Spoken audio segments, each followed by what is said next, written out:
Over 1,700 new millionaires are created every single day in the US alone, and more than double that across the globe. They're people from all walks of life, most of them people just like you and I.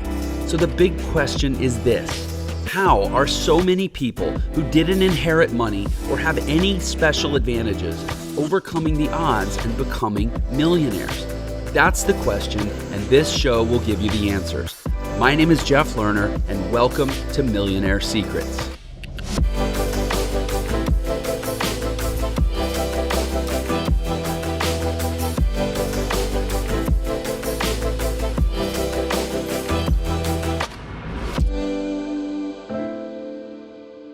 And welcome back to another episode of Millionaire Secrets. Jeff Lerner here, your host. Loving life and loving that I get to come see you yet again. I said welcome back. Maybe that's presumptuous. Maybe it's your first time. And I should just say welcome, newbies and veterans alike. I'm here with Stacia Kennedy. She is an online marketing strategist and product launch coach. And what I know as I say that is that some people are like, oh, yeah, I want to hear about that. And some people are like, I have no idea what that really means. So we're going to get clear. And by the end of this, I'm going to entice you on why that is such an awesome thing to know about and to hopefully even become, skilled about, because it's like a life-changing superpower. So that said, Stacia, welcome to the show. Thanks for having me. Yeah, of course. Man, maybe I should script those intros. I don't know. I don't know if I bomb it or nail it every time. I just say what comes. But anyway, I'm glad you're here, Stacia. I have a pretty deep base of experience with obviously online marketing, launch strategy, creating digital products. And so I have a massive appreciation and valuation for what you do. Not everybody may. If I know my audience, it's a mix of some people that are pretty sophisticated, marketers and digital marketers, and some people that are just very aspirational. Like, I know I want this life and this possibility that I see. Half the time it's over glamorized on Instagram, but it's out there and they don't know how to get it. So I'm hoping we can shed some light on that. Yeah, there's so many different strategies, right? And people are always like, where do I even start? Do I do a webinar? Do I, do live streams? In what the heck do I do? Do I go over to Instagram? Do I start a Facebook group? Yeah, I think it's awesome that we have a coach on the show, because we're all about to get an hour or whatever it ends up being of free coaching. So, and I hope you're okay being exploited in that way. Sure. Yeah. So let's start with that question. I mean, I assume when somebody hires you as a coach, they've already got an offer or at least a direction or maybe a focal point of their professional career or whatever. So this is almost one step before that. What we're saying is just like, what does somebody do if they want to get started in this direction, but they don't really have a thing? What would you advise? Well, I'd first advise, like, what do you actually love to do?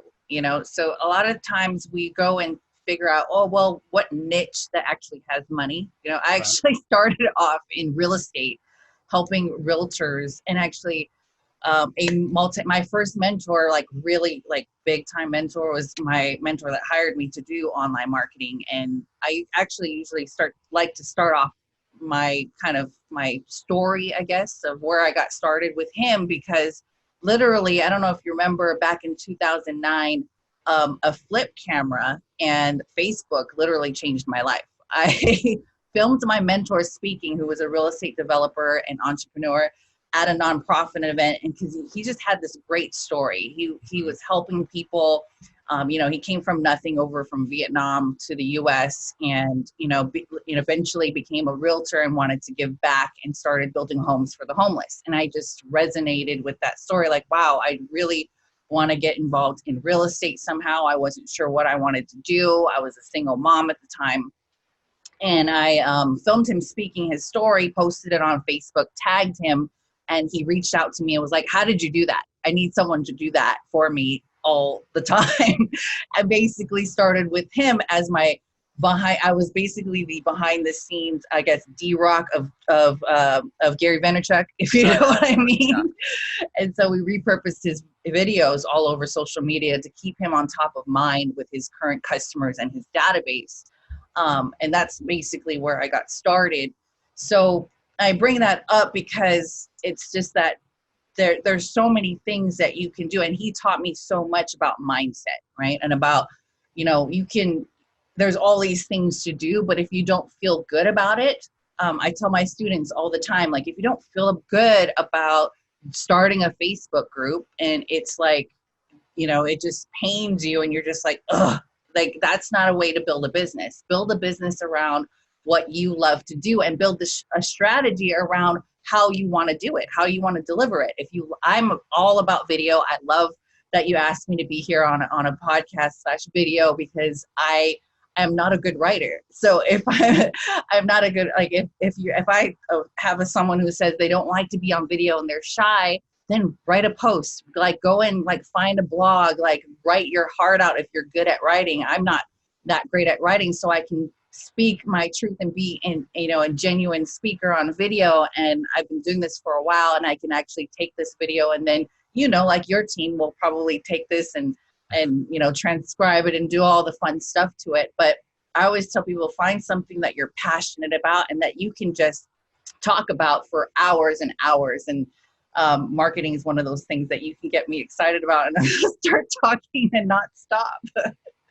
Yeah. So there's two things inherent in what you said that I feel like maybe we can expand on and dig into a little bit. One is this notion of, well, actually, I'm going to start with the second one. The second one is like, figure out what you're good at, right?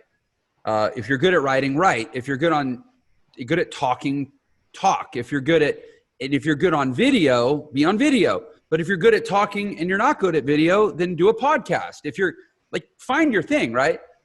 And inherent in that is, if you want to add a lot of value to the market and kind of build a life from doing this, you have to be good at something.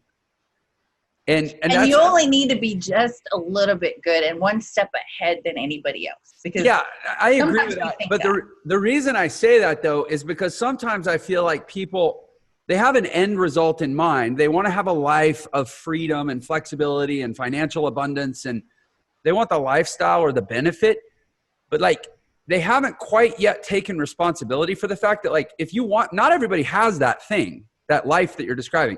So it's kind of a rare, special thing. Mm-hmm. Rare, special things are expensive.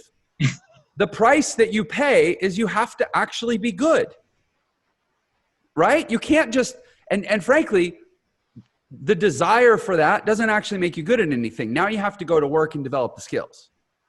Right. And I'm always like careful to make sure we don't just gloss over that. It could be years. It could be, how long did it take you from 2009 when you filmed someone with a flip phone to get to where now you maybe deliver as well as you do? I mean, what was your development curve? Well, I mean, I still feel like I'm still evolving, but yeah, I mean, it takes however long it takes, right? It depends on the person and how much hustle you have, I guess. How much desire you have, I guess, too.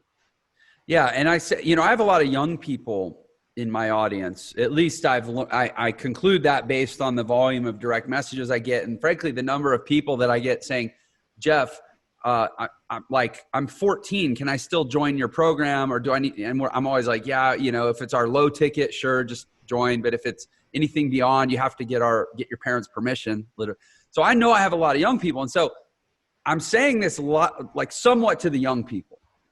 You have to get good at things, and getting good at things is hard.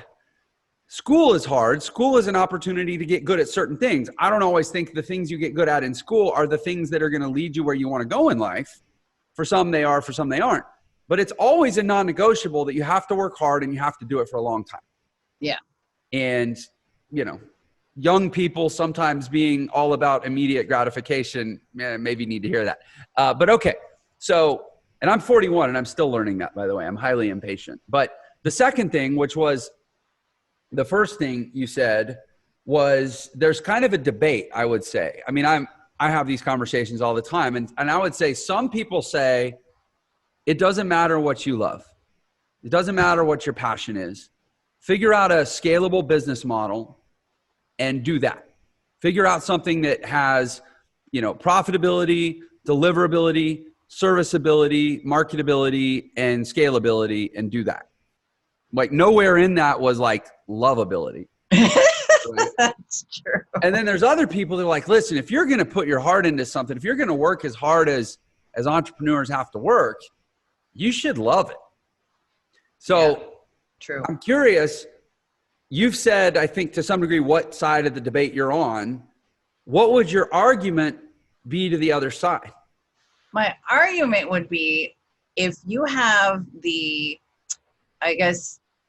what is the thing? There's something that you have to have to keep yourself so focused. In this industry, I see so many times, even in myself, where I've gotten shiny object syndrome. Well, so-and-so is doing that. When so-and-so is doing this, and they're doing great, and they look great at doing that. So maybe I should go do that. And if you are not clear and have the utmost clarity on what your focus is, you can easily get sidetracked. And that by having the passion and the maybe the genuine love for what you do, it gives you something that'll essentially, it's the light, the pinpoint light that'll keep you focused. Is that kind of what you're saying? Yeah. I could see that. And by the way, I'm just the questioner, right? I'm like Socrates wandering around the Parthenon, just if you have the discipline questions. And you could be like a real true business owner and think that way, and you have the discipline to be like, okay, it's really, and maybe it's just the feminine side of me that's like, yeah, you should really just love it, because that's how you're going to be able to stick with it. But maybe there's that masculine side of someone who has that discipline to say, well, this is just what it is, and here's the numbers, and that's, how we're going to grow it, and, end of story, right. Period. So maybe there's not actually a right answer. Maybe it's actually, you have to figure out, you have to know thyself, right? Right. But I will say in general, I've been online. You got online in 2009. You held up the flip phone. Was that kind of your first foray into the internet marketing? Yeah. I right prior to that, I was just getting into Facebook, and Facebook really was for just college students prior to that. Mm-hmm. I do have a degree in the graphic design at the Art Institute of Seattle, which did nothing but let people know that, I have a degree and I actually finished something. But prior to that, it was just like trying to figure out what I wanted to do. I actually, now he's 19 years old, and I was a single mom at the time. So we were just trying to figure it all out, I have a college degree in music composition with an emphasis in jazz piano performance that pretty much, like you said, it did tell the world that I finished something. But interestingly, nowhere in my career as a jazz musician, because I played piano in my 20s for a career, no one ever asked for that degree. Nobody ever even asked if I went somewhere. Like, musicians actually don't care about music degrees. It's kind of funny, but okay. So yeah, as far as I was going to say, my experience, so 2008, I've done a number of different things. Mm-hmm. And I will say, what I'm doing right now, since I started Entre Institute, which is almost 2 years ago, is the most successful, but I think more than that, it's the best version of me that I've ever been. Mm-hmm. And I got to say, I think part of that is a function of, it's the most passionate I've ever felt about what I'm doing. When you have a mission and you're clear on what that mission is, then you don't get sidetracked from the other things. It is. And you're right. It is the most laser focused I've ever been. I am like unbreakable right now in terms of my drive and my concentration. I mean, it's crazy how it shows up in your life when you get on fire. Yeah. I get up earlier than I ever have. I work harder than I ever have. I'm like a better husband than I've ever been. I'm a better dad. It's like everything gets better when you feel like you're on fire and you're doing a thing that is in total alignment with your whole being. But how do you get to that, right? It's like you like building that skill. You have to go through those things to figure out what you like and what you don't like. Yeah. Yeah. And just to create whether it's the network or the opportunities or the understanding of the market, to create the scenario that even would allow you to do, quote, what you love and get paid for it. That's not a card they issue to every 18-year-old kid. Like, that's not just something you get. You gotta, those are, it's paying your dues, right? So you work with a lot of entrepreneurs that effectively are in their dues paying, if I understand right, they're in their dues paying phase where they've got a thing, they're very passionate about the thing, but maybe they haven't yet like totally crushed it with the thing. And your job is to get them to the place of crushing it, right? Yeah. Your job is to make all the hard work finally be worthwhile. Yeah. So, I'm very lucky that I've actually got to work with such, people of high influence already, which is a great place to be. And I'm like, wow, yeah, I finally figured out my niche. Like, I like working with people who already are doing it at somewhat of a level imperfectly. mm-hmm. They just take action. That's what a lot of the millionaires and the habits that I see is they just take action. They make decisions quickly, and they also can change their mind quickly. Yeah. And people talk about that like it's a liability. They like the ability. I mean, they're impulsive. They don't plan, and they're not deliberate enough, or they'll cut and run. Like, those aren't if we said impulsive and cut and run, those aren't normally adjectives that commonly are like success adjectives. But you're saying those are actually pretty common traits among really successful people. I think it's a good thing, because a lot of people who are late to the game is because they didn't take the actions and then make the decision. So to decide is actually to cut off from, right? To decide, right? And when I see my millionaire mentors and the people I work with, they just take action and do it rather than waiting. And if you wait, it's too late sometimes in those situations. So make the decision and change your mind later. It's actually good for you. Yeah, I have gotten so much mileage out of hearing that, believing that, and applying that in my life. And a lot of people don't realize what you said about the word decide. The root of decide is actually, it's C-I, somehow the S's got turned into a D, but it's C-I-S-S, like schism or something Latin. It's actually the same root as the word scissors. It's to cut off, and duh is from. It's to cut away from, is to decide. My friend Ryan, I think, told me that once at an event. I never forgot it. But yeah, really powerful. So you work with, so let's say somebody hires you then. You say, I got a thing and it's going well, but I want to, 10X it, right? How do you work? What's your approach? How do you advise a person on how to really scale? Yeah, I really get into like what they're about, like you said, and figuring out what their offer is, how much money do they want to make? And we backwards plan what that looks like. And then how many people do you already have in your audience? Because sometimes people always forget about like the current people you already know, like, and trust. That's we always want to be like, how do we get more traffic? How do we get new traffic? But like, don't forget about the people who already have been buying from you, right? Like, once a buyer is a buyer's buyer, right? They always say. So we work around that, and we create a 5-day challenge. So you've probably been seeing a lot of it. And the reason why I like it, because you can bring people into a container, new and current people who've been working with you, and really use live streaming over a 5-day period to teach them your process or your methodology in a short period of time, where you're just not really giving them everything, but you're making them feel like you're giving them everything. And then on the 4th and the 5th day is where you really like say, over the 5-day challenge, you give them little tasks that they can go and do. Like you teach, but then you say, hey, go and take action, but make it so engaging and easy for them to be like, I gotta win. Like I went and did it. I paid attention, I engaged, I went and took action, and they stay in there for the 5-day period. And on the 4th and the 5th day, or really on the 4th day, you open up cart and you actually, tell them exactly what you have to offer to take what the little steps that they were able to accomplish over the first 3 days. And then you open up your program and you give them a couple extra, bonus sessions, but over the next day. Usually we do it on a Monday through Friday, and then on Thursday and Friday, and then over the weekend they have time to like catch up.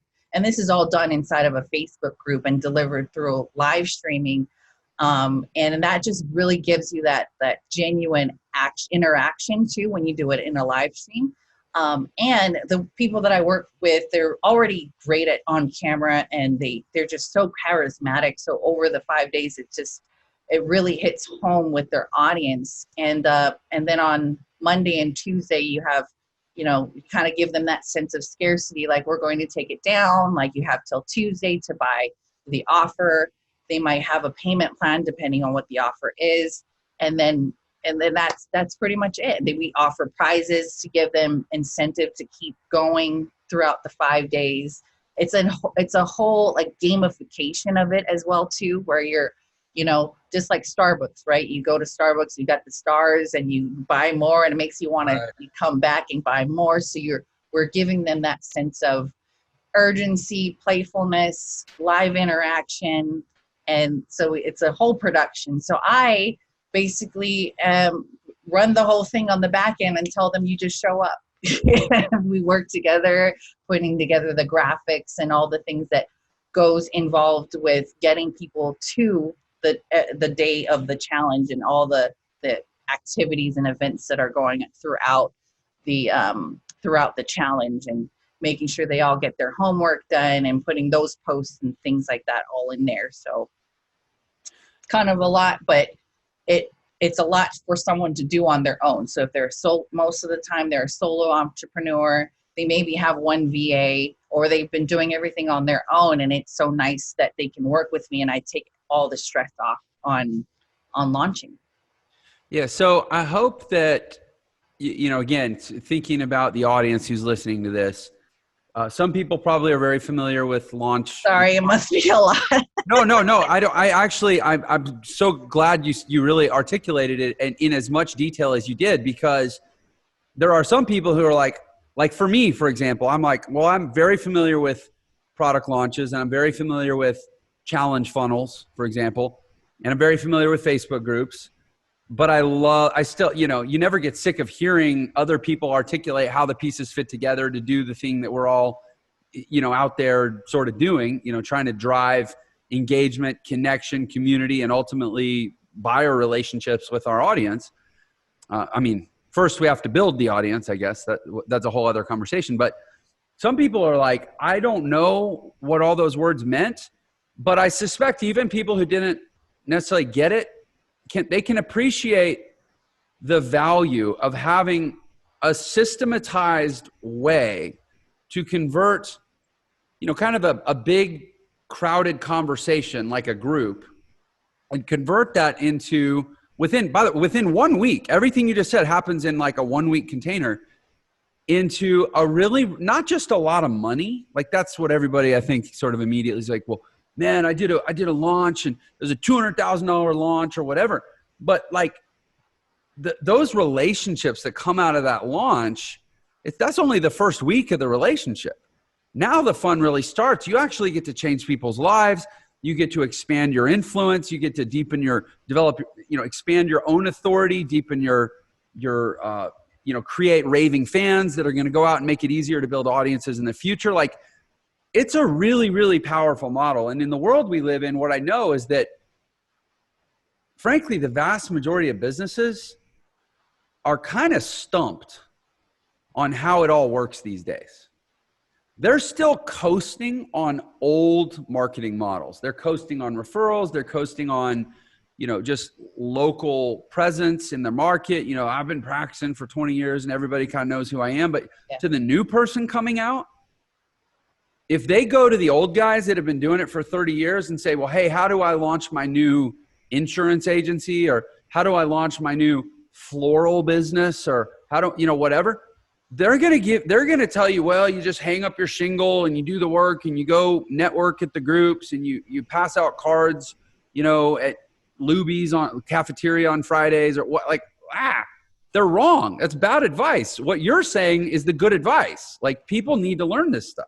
Thanks. Yeah. I mean, there's so many different ways and strategies that people have been doing it for a long period of time, especially in real estate. I mean, I resonate right away. Like, that's the old school of marketing, and people, they have to shift right now. They're having to shift a lot right now because you can't really knock on, like my mentor that I first worked for 7 years, he knocked on doors. He knocked on 100 doors a day. Yeah. And he, obviously he doesn't have to do that now. And he started like maybe the last couple years going back out there, which he doesn't need to, but he started doing that. Now he can't do that at all, and so I'm like, you got to do something differently, right? You got to do more of the online presence, which he's been doing as well too. But the thing that a lot of people who are in that industry, they don't know how to pivot quick enough when they're already used to the old school way of marketing. Mm-hmm. And the most successful people are the ones who sustain, are the ones that can be more flexible, right? And in the online marketing world, we're used to webinars, evergreen webinars. That might be a different term that you're not familiar with, but I think a lot of people are tired of the evergreen webinars and the on-demand, I don't know. I sign up for webinars and they say, oh, it's going to be starting in 2 hours, or an hour or 15 minutes. And then I click off and go on to the next, something else, just me. I probably sign up for way too many things, but I think people are tired of that. And I think this model or this way of marketing, which I don't think it's the way, there's so many ways you can, but I'm favoriting it right now because of that live, genuine interaction. And of course, there is a drop off. Like Rachel and I, which is one of the people I work with that introduced me to you, Rachel and I will do a 5-day challenge every 4 to 6 weeks. And we'll have about 100 people live in a Facebook group. And of course, at the end of the 5-day, it'll go down to 50 and, things like that. But the ones that stay are the ones that are resonating with what we have to offer. And we become really relevant to their pain points. And those are the ones who end up enrolling. Those are the ones we want to stay, right? Yeah. And that's the term, obviously, that we use as marketers is, we talk about micro commitment and escalation of commitment. Literally every day somebody returns to do a thing, they become more enrolled in that thing. And the idea of online sales, and this is true across every single niche you can imagine. The idea is, by the time there's a transaction, people should already be 100% bought in. If you're having to sell them at the moment you're asking for money, it's either it's too late or you're asking too soon. They should already be 100% bought in. And that is the value. I think people a lot of times really struggle to understand the value of content creation because it's a lot of work. To do it at what feels like the level you need to now to compete in certain industries, at least, it can cost money to have your stuff, processed and engineered and whatever, managed. But the reason you do it is it's actually it's like a way to, there's a term, Robert Cialdini's book called Persuasion. You probably know it. Yeah. You're getting them persuaded before you ever even talk to them. You're persuading them. It is the most magical, amazing concept in the world. And then a sequence of lives is kind of bridging that gap. Like, you're talking with the audience, but you're not really selling the audience. And you're just smoothing that connection between them meeting you and them being so connected to you that they want to do business with you. Yeah. That's why I love videos, you guys. I mean, I used to be really, really shy, to be honest. Me too. I was a card-carrying introvert, terrified. But the videos, they work for me. They're out there and they are working for me. So by the time they get on the phone call with me, or, you know, they book a call with me, they're already sold. Like you said, they already have binge watched my videos. And they already feel like they know, like, and trust me. And they're like, I just need your help. Where do we go? Like, where do I sign up? I'm like, here's my card. Where do I put this number in? Yeah. So how did you, let's talk about that, because I get that a lot from people that they're scared. They're scared to put themselves out there, right? How did you turn that corner? It's not about you. Explain or expand. I wanted you to ask. It's, if you are so into what you think other people are thinking, or blah, blah, blah, and all these things, that it's not about you. You have a message inside of you to help transform other people's lives, and it's not about you. So stop worrying about what other people think about you. And I don't know if I'm explaining it, but it's just not about you. It's just like public speaking. People get, my mentor used to tell me about that, about public speaking all the time. People would always ask him, like, how do you get over, you know, speaking in public is one of the biggest fears that people have. Right. Speaking on camera and video, kind of a similar thing. Well, he would tell me, it's not about you. Get over yourself and what and what you think other people think about you. It's not about you. It's about the message that you have, and it's your responsibility. You're really doing a disservice to all of the people out there that need to hear your message. And, you know, I love that you said that. And I want to link it back to what I said earlier, which is you have to be good. And I say good, maybe that's a harsh word for people. You have to have value to offer. People say, well, I don't know what I'm going to talk about. What am I going to say? Honestly, I don't know. Maybe you don't have anything to talk about. Maybe you're the first person in the history of the world that has no unique perspective on anything. I don't know. Develop it now. Build it. Practice it. Try. Push yourself. Start.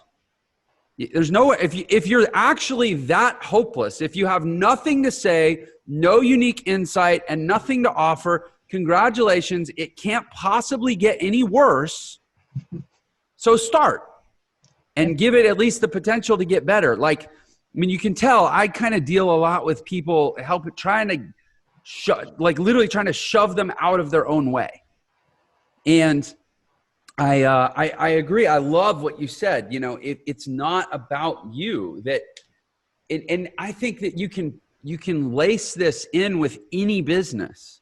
There's a guy in the town where I live who has a shop. It's like an auto mechanic shop.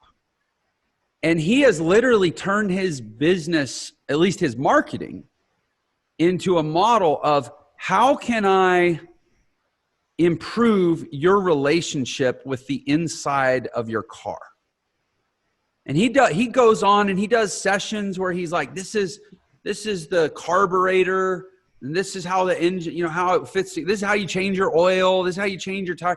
He just tries to, like a guy like me, I have no relationship with the bowels of my car. I'm not a car guy. I think it's greasy. I'm afraid I'm going to burn myself or shock myself. And I don't want to go there. But he would try to help me over that block. And that's how he approaches his business as an auto mechanic. Wow. And the guys, he's got really popular videos on YouTube. His lives are well attended, and his shop has more goodwill than any shop in town. I think you can apply that what you said about it's not about you to like virtually any business. Yeah. And I think that's so cool. And people, everybody knows something. Yeah. Well, that's the thing. Go learn something. Every single day I take a little bit of time to, learn and read a book. I have tons of trainings that I like obsessively watch trainings, and I block out time to do that so that I can go and do it in my business and then go and go teach it. When I can be the product of the product and learn something, go and do it, and then go and teach it, then you have lots of things to say. So I'm curious, what book are you reading right now? book or books? I know some people like to jump between multiple. Actually, I do have a few, but The Illusion of Money by Kyle Cease. Okay. OMG. If you haven't read that, literally like the first chapter talks about how if Michael Jordan, I think your audience would appreciate Okay. this. If Michael Jordan like totally like had amnesia, like, and you know, amnesia, didn't even know he was Michael Jordan, like the greatest basketball player of all time. Like he forgot who he was and went to go work a 9-to-5 job. And you're his best friend. And you're like, what are you doing? Like you need to go, you are like the greatest. And then he's like, no, I'm just going to work my 9-to-5 and just be comfortable and like, you know, do it.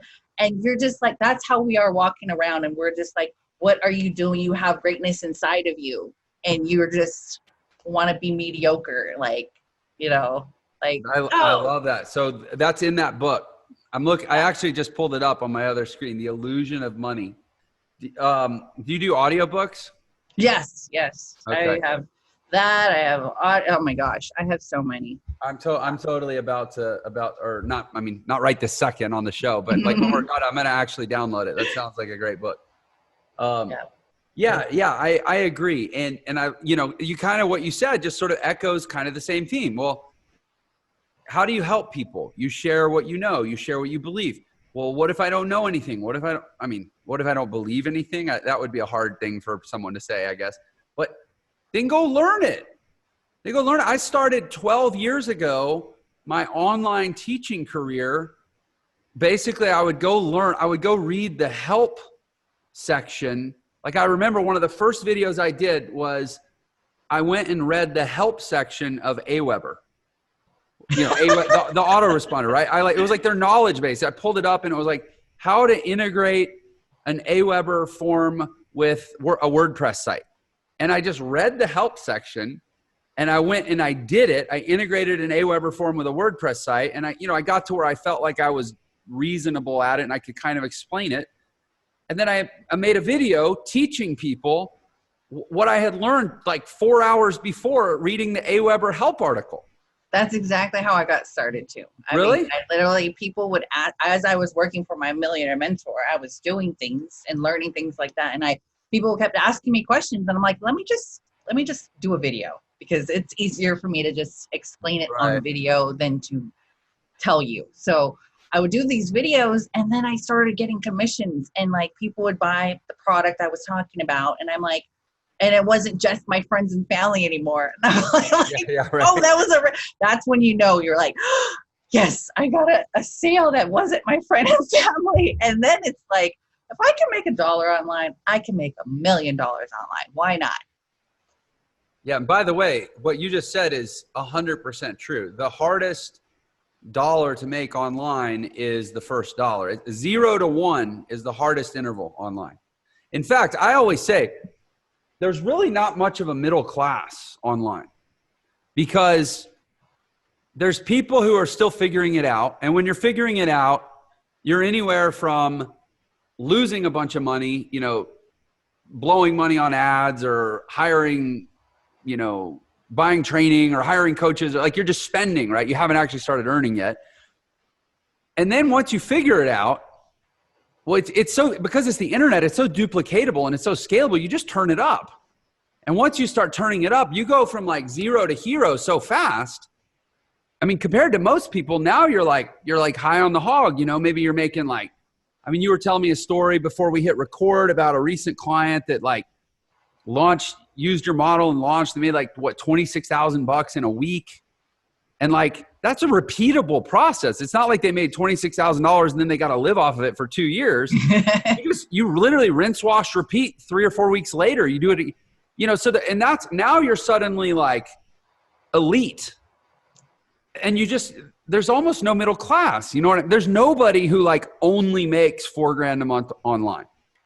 Because once you make 4, you can just do twice as much to make 8. And you can turn up your ad spend or broaden your avatar or decrease your targeting. But because there's profit, you can afford a higher CPA, or like, you know what I mean? Like it scales. It's not like a store. Like with a store, if you get your store to where it's making $40,000 a month, but it's it's only got like, it's got a 2-mile radius that it services, and you can't, you're not going to draw from 5 miles away unless you open a new store.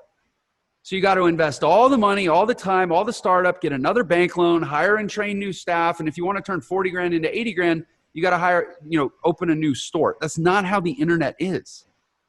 Literally opening, it's as hard on the internet as logging into Facebook and doubling your ad budget. Well, you probably wouldn't want to double your ad budget overnight, but like nudge it up 5% per day for like 2 weeks. Now you're making twice as much money. Right. Yeah. It's so, I just think that internet marketing is so cool. And it's so interesting in the world. You've been doing this since 2009. I've been doing it since 2008. For a long time then, has it kind of felt like you were preaching this message that like a lot of people weren't actually ready to hear? Yeah, maybe. I guess it depends on where you hang out. Yeah, no, that's a good point. If you're selling to people that are already established info marketers, then that's probably an easy sell. But for me, I do go to the family events and they're like, I saw you on live stream. I don't know what the heck your funnels you're talking about. Like, yeah, but that's actually, at least for most of the last 10 years, that's been the norm. Yeah. And in Greek mythology, there was Cassandra, who was cursed to know the future, but no one would believe her. I would say sometimes I feel like I have a Cassandra complex, because I'm preaching like, this is how it works. You can have any life you want. You can quit your job. You can buy your boat. You can feed the children, whatever you want. It's literally one major decision away to embrace online business. And it's so clear to me and so opaque to other people. I kind of feel like in the first half of 2020, that's changed. Yeah. How has your business been impacted in the last, say, 6 months? Oh my God, it's increased 10 times in the last 5 months.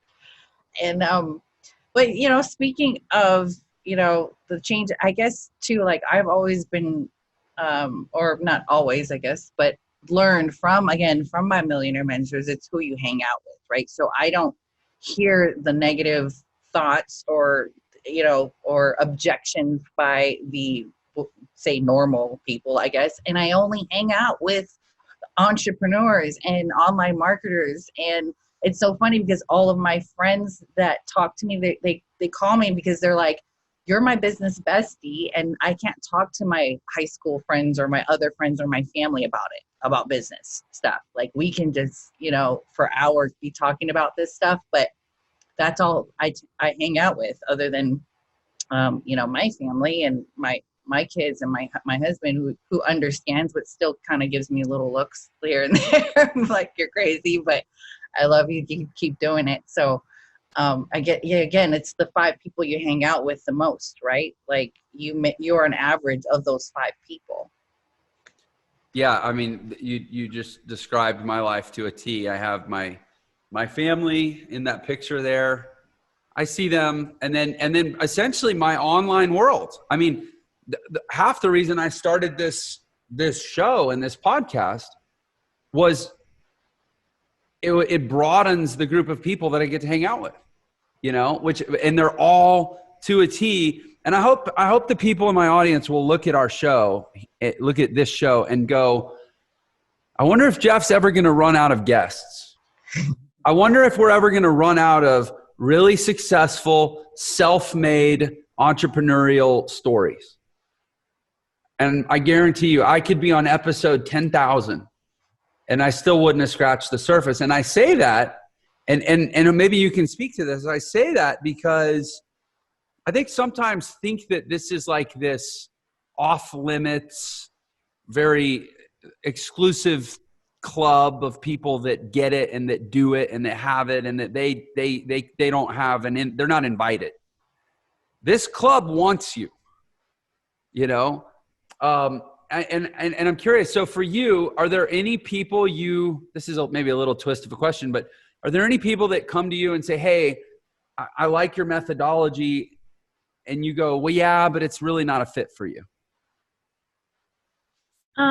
No, unless they're as long as they're hungry and they're really, interested. Like they have, like some people don't, they're just not open, and Could a restaurant, could a burger shack use your methodology? That's interesting. Never thought about that. And I'm actually going to modify the question. How could a burger shack use your methodology? I have a friend who's actually one of my really good friends and clients too. He's actually a realtor and a restaurant owner. He has a Peruvian restaurant in LA, like Gardenia. It's called El Pollo Inca.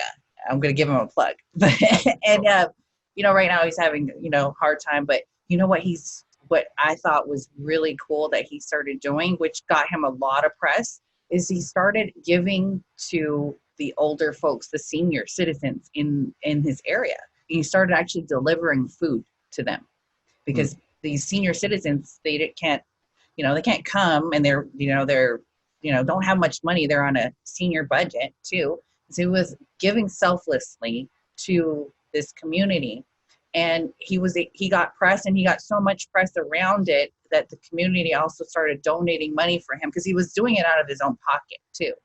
And then people were donating money for him to do that, to keep continuing to serve the community.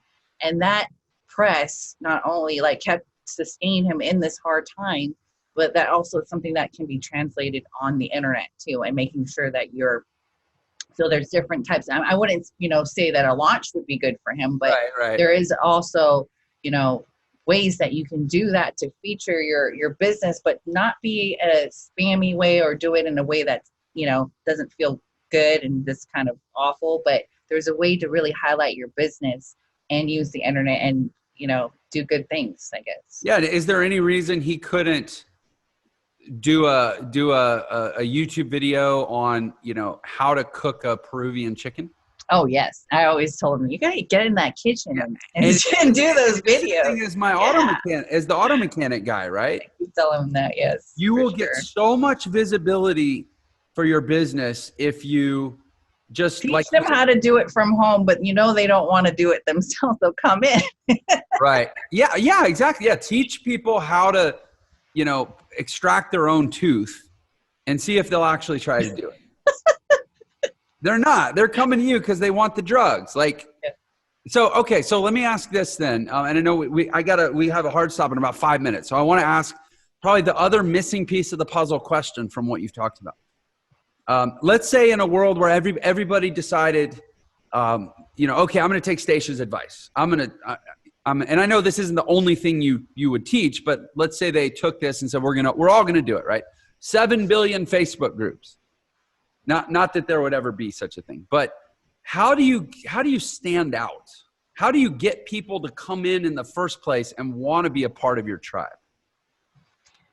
Have a mission, have something one thing, I don't think I'm that great at it yet, but one of the things that I really love is if you could get something that people can rally around, that have the same mission and that cause. When I started working with my friend of mine that I told you that she made $26,000 in the 5 days, she told me about her program, and I'm like, I can see that on a t-shirt. If you could see it on a t-shirt, then I think you got something. You have a tribe that people can rally around.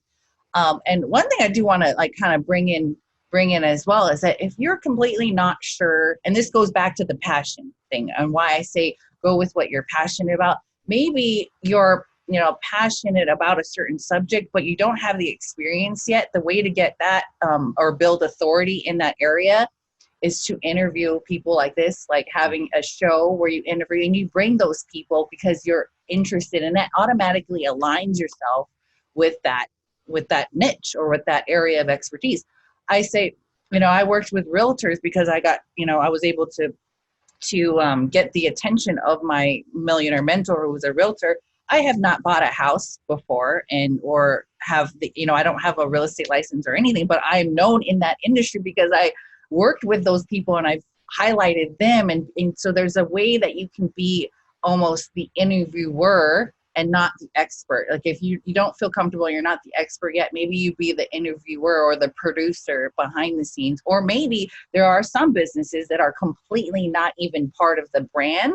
Like you were saying in the beginning of this interview, like if you were to actually just put together people and be like behind the scenes and be the numbers person that says this is how a business should work, and you can, use other resources to build that business. You don't always have to be part of the actual brand. You can be like totally on a different level there. But yeah, if you're completely brand new and you're not sure, and that's another way to build authority, is actually be the interviewer and bring the actual experts to the limelight.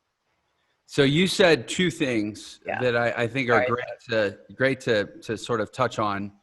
One is you referenced back to my question about the conflict, not the debate between follow your passion and, just do the math, basically, right? If you're a do the math person, you should find a follow your passion person and partner with them. Because however good you are on the do the math side, you'll go further if you have a flag waving, mission building front person. And I will use my company as an example, Entra. I mean, we've scaled dramatically in the last, very quickly. And I suck at a lot of the process stuff, but I have a partner who's amazing at it, right? And he would say he's the last guy that wants to get on camera. He's the last guy that wants to, lead the flock. But I love that stuff. So we work really well together. And I think you actually, I'm glad you said that. We can kind of close the loop on that question because it's not an either or, really. Yeah. And that's a great thing to do, is to make sure that you, and a lot of the teams I work with, we do a DISC assessment test to see what people are really good at. And, if you're a systems person, go do the systems thing. If you're like the A-type personality, like do goes back to doing what you're good at and having people on your team to support you. Yeah, I think that's really good for people. Again, you just kind of got to know yourself. And then the other thing you talked about was the interview model. There's something, we talk about as marketers that, the transfer of authority, and as a speaker, you always want to be introduced by someone who's more successful or, has higher esteem than you, because then when they bring you on, the authority transfers. Same thing with interviews. Like I have podcasts now. I mean, I had Alex Mayer on my show last week. Him and his partner just bought Pier 1 Imports out of bankruptcy. I mean, and now he's all over having press releases about how him and Ty Lopez bought Pier 1 Imports. And then somebody Googles him and they see that he did an interview with me. And it's like, it's authority linking. Mm-hmm. And it's so easy. People would be shocked. I mean, I have a buddy who's had, he runs a show on YouTube, and he's had like multiple billionaires on his show. He started a show. He's like a 23-year-old kid. He started doing this YouTube show, just calling up people, seeing if they'd come on, if they'd let him interview. Now he's got his episodes get millions of views. He's a bona fide rock star in the online marketing industry. He's a consultant who makes six-figure retainers. I mean, and all he did was borrow credibility from some people until he, created it for himself. It's all just about don't quit, hustle, innovate, be creative, think outside the box. I don't know. You tell me. We got to wrap. So tell me, like, what's the takeaway here? What do people need to do to get out of their seat and get into gear? Just ask. Like you said, like I actually interviewed Gary Vaynerchuk myself as well too. And people have asked me, how did you get those people on your show and interview? I just asked. Just take action. It may not be in alignment right now. If they say no, it just may be a different timing, but keep going. Like you said, don't give up and ask and be genuinely interested in other people. Successful people and millionaires that I've worked with, they have no problem with sharing, what has helped them get success. Because we do want you to be part of this club. Come on. Yeah, exactly. Exactly. So how do people go become a part of your club? You can find me at staciakennedy.com or on Facebook. I'm literally always on Facebook too. But you can find me there and we can connect, and I'd love to meet you. Yeah, so go check out Stacia, become a part of her world. I promise, if you're not familiar with the group building launch model, it's super powerful and it's relevant to so many types of businesses. I think, I'm giving my endorsement. Go follow Stacia. I'm not just saying that because she's on my show. What she does is really powerful. We actually put together a special page for people called millionairesecrets.com/Stacia K. And on that page, we're giving away a free download of my book, The Millionaire Shortcut, which is, a lot of people are very, very proud of how long their book is. I wrote a 300-page book. I wrote a 400-page book. I wrote like it's like a 12-page book. And it's got pictures and really big print. You can literally read in like 15 minutes. That's why it's free. I'm not going to try to sell this for like $20. It's free. But the information is priceless. It's the fastest way to become a millionaire in the new economy. And that's at millionairesecrets.com/Stacia K. Stacia, that's all I got. I appreciate you being here. Thanks for having me. I had a lot of fun. Yeah, it's been a lot of fun. All right, go check out Stacia, and we'll see you on the next episode of Millionaire Secrets. Thank you for watching Millionaire Secrets. If you enjoyed this episode, please share it with your friends and leave us a comment below. And don't forget to subscribe and turn on notifications so you know whenever we release a new episode. Also, if you want to learn the fastest way to become a millionaire in the new economy, click the link in the description below to claim your free copy of my book, The Millionaire Shortcut. And don't forget, Millionaire Secrets is available on all the major podcast platforms as well. Subscribe wherever you listen to podcasts so you can listen on the go. Thanks for watching.